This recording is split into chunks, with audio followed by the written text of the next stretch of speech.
Assalamualaikum warahmatullahi wabarakatuh. Kami dari kelompok 3 akan mempresentasikan mengenai konsep permintaan tenaga kerja. Apa saja sih yang akan kita bahas? Namun sebelumnya, perkenalkan anggota kelompok kami. Nah, dalam konsep permintaan tenaga kerja, kita akan membahas mengenai fungsi produksi, kemudian pembuatan keputusan dalam jangka pendek, pembuatan keputusan dalam jangka panjang, dan kemudian yang terakhir adalah kurva permintaan tenaga kerja. Jadi, permintaan tenaga kerja adalah hubungan antara tingkat upah dan jumlah pekerja yang dikehendaki oleh perusahaan untuk dipekerjakan. Sehingga, permintaan tenaga kerja dapat didefinisikan sebagai jumlah tenaga kerja yang dipekerjakan seseorang pengusaha pada setiap kemungkinan tingkat upah dalam jangka waktu tertentu. Faktanya, banyak pertanyaan sentral dalam kebijakan ekonomi melibatkan jumlah pekerja yang dipekerjakan perusahaan dan upah yang mereka tawarkan kepada para pekerja tersebut. Kebijakan yang beragam seperti upah minimum, subsidi pekerjaan, pembatasan pemberi kerja, kemampuan memecat atau memberhentikan pekerja merupakan upaya untuk mengatur berbagai aspek perusahaan permintaan tenaga kerja. Selanjutnya, fungsi produksi. Fungsi produksi menggambarkan teknologi yang digunakan perusahaan untuk memproduksi barang dan jasa. Jadi, fungsi produksi menentukan berapa banyak output yang dihasilkan oleh kombinasi antara tenaga kerja dan modal. Fungsi produksi mengasumsikan bahwa berbagai jenis pekerja atau berbagai jenis latar belakang dapat digabungkan menjadi satu input yang disebut tenaga kerja. Produk marginal dan produk rata-rata. Produk marginal tenaga kerja atau MTE didefinisikan sebagai perubahan dalam output yang dihasilkan dari mempekerjakan pekerja tambahan dan mempertahankan jumlah input lainnya yang konstan. Lalu, produk rata-rata tenaga kerja atau APE sebagai jumlah output yang diproduksi oleh pekerja biasa. Dapat kita lihat dalam gambar kurva marginal produk. Produk marginal tenaga kerja adalah kemiringan kurva produk total, yaitu tingkat perubahan output karena lebih banyak pekerja yang dipekerjakan. Oleh karena itu, bentuk kurva produk total memiliki implikasi penting bagi kurva produk marginal, yang diilustrasikan pada gambar B atau gambar yang paling bawah. Hubungan geometris antara kedua kurva ini adalah kurva marginal berada di atas kurva rata-rata saat kurva rata-rata naik, dan kurva marginal berada di bawah kurva rata-rata saat kurva rata-rata turun. Ini berarti bahwa kurva marginal memotong kurva rata-rata pada titik puncak kurva rata-rata. Namun, harus jelas bahwa asumsi pendapatan yang semakin berkurang juga menyiratkan bahwa produk rata-rata kurva tenaga kerja pada akhirnya akan menurun. Nah, di bawah ini adalah tabel mengenai studi kasus, yang mana kapasitas optimum yang dihasilkan perusahaan adalah sebesar 430 karton, dengan keuntungan sebesar 4.399.243 per minggu. Namun, perusahaan tersebut melebihi batas maksimum produksi karena peningkatan tenaga kerja. Jadi, pada akhirnya perusahaan tersebut akan mengalami kerugian akibat penambahan tenaga kerja. Lalu, selanjutnya yaitu memaksimalkan keuntungan. Secara khusus, tujuan perusahaan adalah untuk memaksimalkan keuntungannya. Keuntungan perusahaan diberikan oleh profit. Asumsikan bahwa perusahaan adalah pemain kecil dalam industri. Akibatnya, harga output tidak terpengaruh oleh beberapa banyak output yang diproduksi dan dijual oleh perusahaan tertentu ini. Dan harga tenaga kerja dan modal juga tidak terpengaruh oleh berapa banyak tenaga kerja dan modal yang dipekerjakan oleh perusahaan. Oleh karena itu, dari sudut pandang perusahaan, semua harga ini konstan di luar kendalinya. Perusahaan yang tidak dapat mempengaruhi harga dikatakan sebagai perusahaan persaingan sempurna. Lalu selanjutnya yaitu studi kasus. UD Taufik Jaya Makmur, rata-rata satu kali produksi yaitu sebanyak 400 kilo. Dalam satu bulan, rata-rata produksinya yaitu sebanyak 6.400 kilo. Untuk mencapai tingkat produksi yang memberikan keuntungan maksimum yaitu sebanyak 14.183 kilo, maka diperlukan waktu sekitar 2 bulan atau lebih. Tingkat impas atau break-even point pada produksi 21.296 kilo. Jika melebihi tingkat produksi tersebut, maka perusahaan akan berada pada shutdown point. Pembuatan keputusan dalam jangka pendek. Definisikan jangka pendek sebagai rentang waktu yang cukup singkat sehingga perusahaan tidak dapat menambah atau mengurangi ukuran pabriknya atau membeli dan menjual peralatan fisik.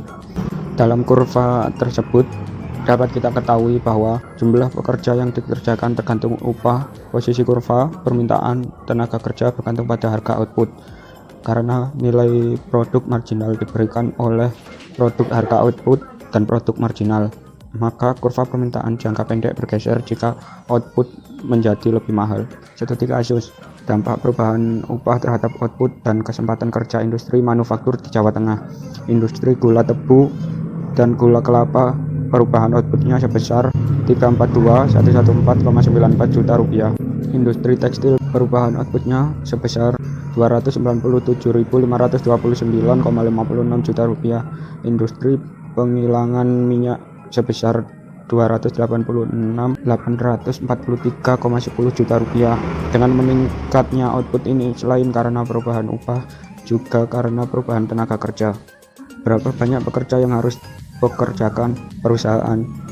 Pada kurva, perusahaan yang memaksimalkan keuntungan akan mempekerjakan 6 pekerja. Pada tingkat kesempatan ini, nilai produk marginal tenaga kerja sama dengan tingkat upah dan nilai kurva marginal miring ke bawah.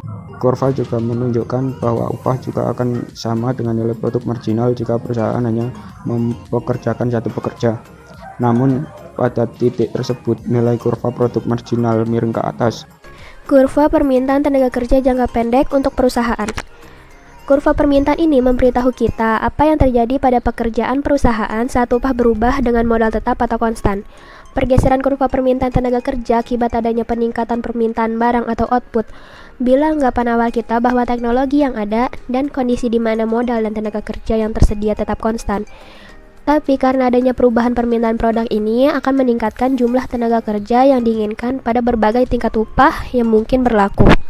Dari ilustrasi di atas menunjukkan kurva permintaan tenaga kerja bergeser ke kanan, yaitu dari kurva warna hitam ke garis kurva warna merah.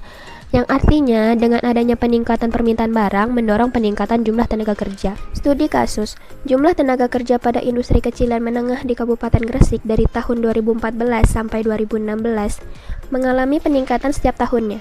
Karena jumlah industri juga mengalami peningkatan setiap tahunnya. Peningkatan jumlah industri akan mempengaruhi permintaan tenaga kerja, yaitu permintaan tenaga kerja akan meningkat.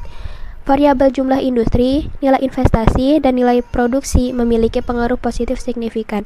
Hal ini dapat dilihat hasil analisa regresi yang menyebutkan bahwa jumlah industri sebesar 0,70, nilai investasi sebesar minus 0,35, kurva permintaan tenaga kerja jangka pendek untuk industri. Kurva permintaan tenaga kerja industri dapat diperoleh dengan menjumlahkan secara horizontal kurva permintaan dari masing-masing perusahaan. Seperti yang ditunjukkan pada kurva A, setiap perusahaan mempekerjakan 15 pekerja ketika gajinya $20 dan 30 pekerja ketika gajinya turun menjadi $10.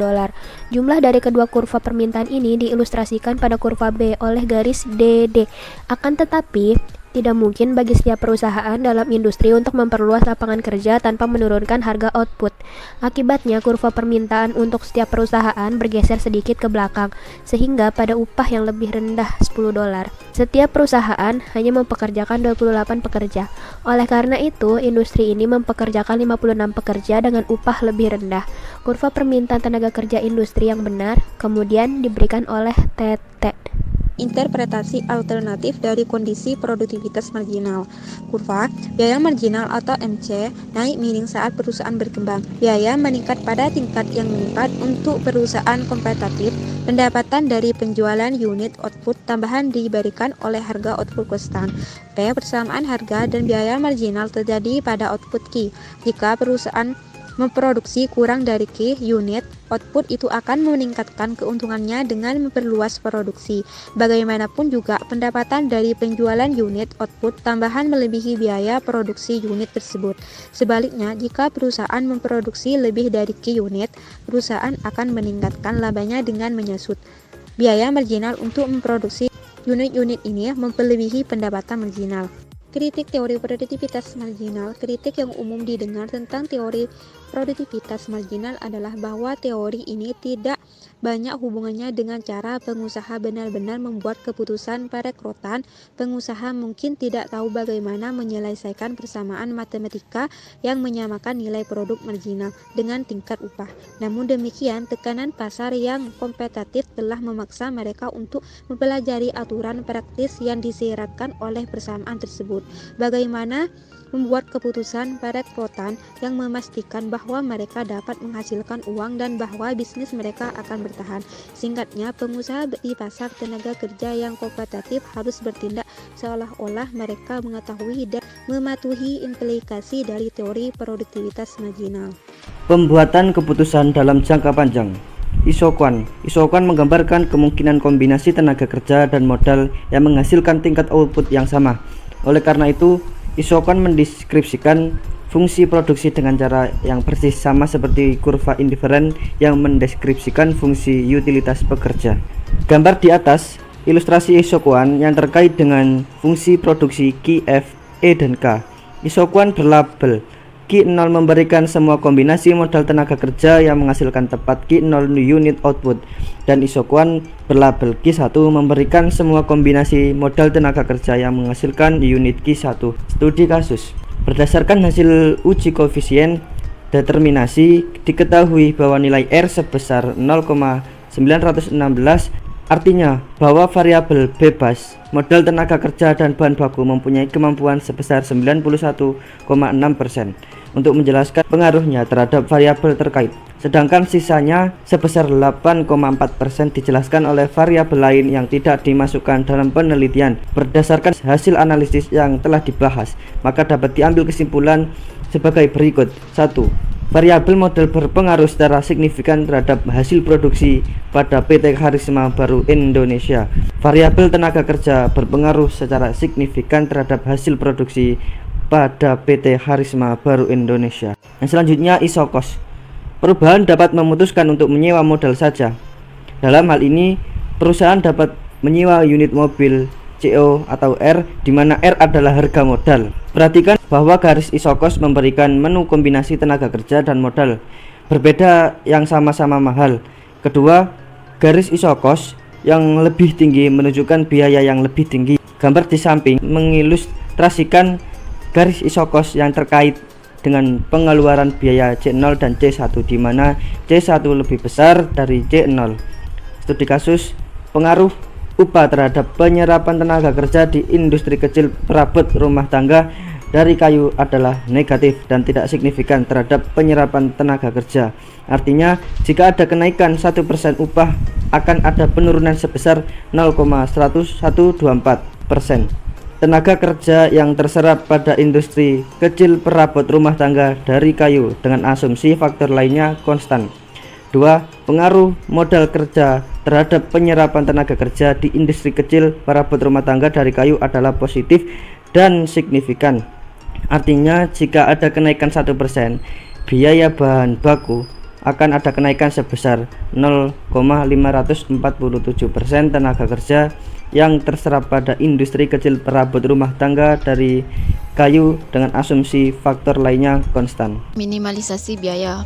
Gambar di samping mengilustrasikan solusi untuk masalah minimalisasi biaya ini. Secara khusus, perusahaan memilih kombinasi tenaga kerja dan modal atau 100 pekerja dan 175 mesin yang diberikan oleh titik P, di mana isokos bersinggungan dengan isokuan. Pada titik P, perusahaan memproduksi Q0 unit output dengan biaya serendah mungkin karena menggunakan kombinasi modal tenaga kerja yang terletak pada isokos serendah mungkin. Perusahaan dapat memproduksi Q0 unit output menggunakan kombinasi modal tenaga kerja lainnya seperti titik A atau B pada isokuan kurva permintaan tenaga kerja. Perusahaan yang memaksimalkan keuntungan akan menghasilkan output ini dengan biaya serendah mungkin, sehingga menggunakan campuran tenaga kerja dan modal di mana rasio produk marginal sama dengan rasio harga input. Gambar di samping menjelaskan bahwa di mana perusahaan menggunakan 75 unit modal dan 25 pekerja untuk menghasilkan Q0 unit output. Perhatikan bahwa biaya outlay yang terkait dengan produksi tingkat output ini sama dengan $0. Pengeluaran upah peningkatan lapangan kerja perusahaan dari 25 menjadi 40 pekerja dan meningkatkan output dari Q0 ke Q0 unit. Studi kasus. Modal industri monel di Kabupaten Jepara memberikan pengaruh positif, yakni sebesar 25,91%. Hal ini menunjukkan bahwa dengan modal yang tinggi maka akan meningkatkan jumlah hasil produksi monel karena proses produksi akan berjalan dengan lancar. dan tenaga kerja berpengaruh positif terhadap hasil produksi industri monel di Kabupaten Jepara, yakni sebesar 25,30%. Apabila pengusaha monel di Kabupaten Jepara menambah jumlah tenaga kerja, maka jumlah produksi akan dihasilkan akan bertambah pula. Apakah perusahaan berkembang jika upah turun? Dampak pengurangan upah pada output pekerjaan yang menghasilkan keuntungan. Gambar A menunjukkan dampak penurunan marginal biaya pada skala perusahaan. Karena kurva biaya marginal turun dari MC0 ke MC1, pemotongan upah penurunan perusahaan untuk memproduksi 150 unit output daripada 100 unit. Oleh karena itu, perusahaan akan melompat ke esokuan yang lebih tinggi, seperti yang diilustrasikan pada gambar B. Sebelumnya, total biaya produksi 150 unit output tidak harus sama dengan biaya produksi 100 unit. Akibatnya, garisan isokos baru tidak perlu berasal dari titik yang sama pada sumbu vertikal seperti garis isokos lama. Kita tahu bagaimanapun bahwa perusahaan yang memaksimalkan keuntungan akan menghasilkan 150 unit output secara efisien. Apakah perusahaan berkembang jika upah turun? Kurva permintaan jangka panjang untuk tenaga kerja. Kurva permintaan jangka panjang untuk tenaga kerja memberikan pekerjaan perusahaan pada upah tertentu dan miring ke bawah. Studi kasus. Pada industri kecil, ikan asin di kota Tegal, upah berpengaruh negatif terhadap penyerapan tenaga kerja. Variabel upah sebesar minus 0,057. Hal ini menunjukkan bahwa setiap penurunan 1% upah, maka akan meningkatkan jumlah penyerapan tenaga kerja sebesar 0,57% dengan asumsi variabel-variabel lainnya konstan. Jika upah tenaga kerja turun, maka biaya produksi perusahaan akan turun juga, yang pada akhirnya akan menurunkan harga barang yang diproduksi. Substitusi dan skala efek. Secara khusus, pemotongan upah mengurangi harga tenaga kerja relatif terhadap harga modal.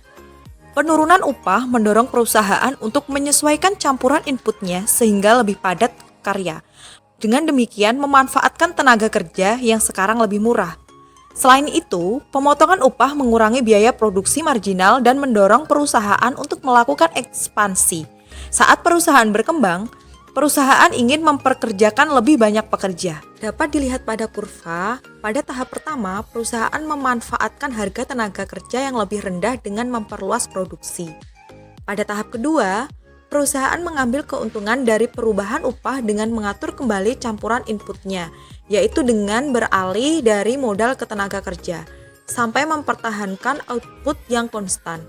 Untuk melakukan dekomposisi ini, gambar tersebut memperkenalkan baris isokos baru berlabel DD. Untuk studi kasusnya, kami mengambil analisis substitusi penggunaan input pada industri pengolahan makanan dan minuman Indonesia.